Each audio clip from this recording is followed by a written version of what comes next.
Many of y'all may have seen this campaign ad from Dan Bishop, the GOP nominee for North Carolina Attorney General. Now stand back and be amazed as I demonstrate in real time why this ad is one giant lie. The ad begins with Bishop asking a rhetorical question designed to invoke a fear response from you, the viewer.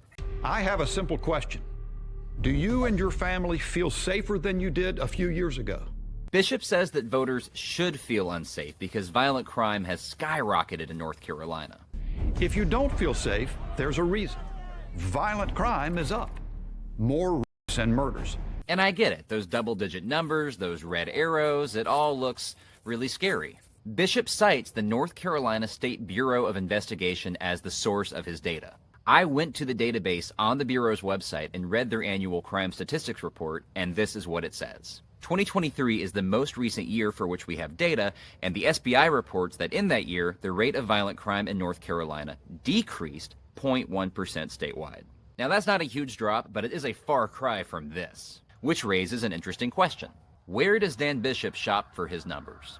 To get the numbers to say what he wants them to say, Bishop is pulling data that is several years old, including data from 2020 and 2021, which includes the crime spike we saw nationally at the height of the pandemic. Stress from economic insecurity, social isolation, disruptions in community services likely led to the spike in homicides and interpersonal violence that we saw during the pandemic. I mean, think about it. We live in a society where it's really easy to get a gun and really hard to get a therapist. But Bishop is also cherry-picking his data in another way.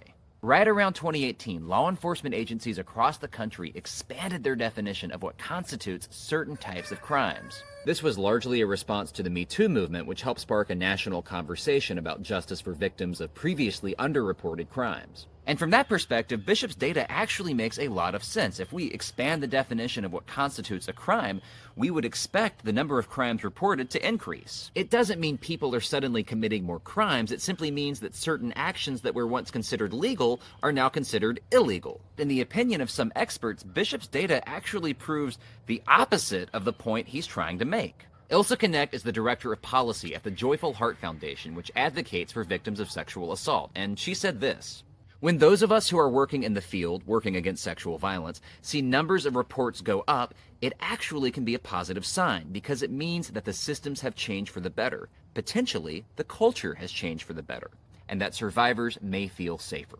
Here's the bottom line. MAGA extremists like Dan Bishop know they can't win elections on their ideas and policies, so they turn to fear.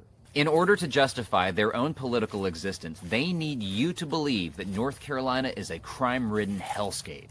The only problem is, it's not. But that won't stop them from lying. For more Tar Heel politics in a shot glass, catch the Hometown Holler podcast on Spotify, Apple Podcast, and YouTube. Subscribe, and don't forget to leave us those 5 stars.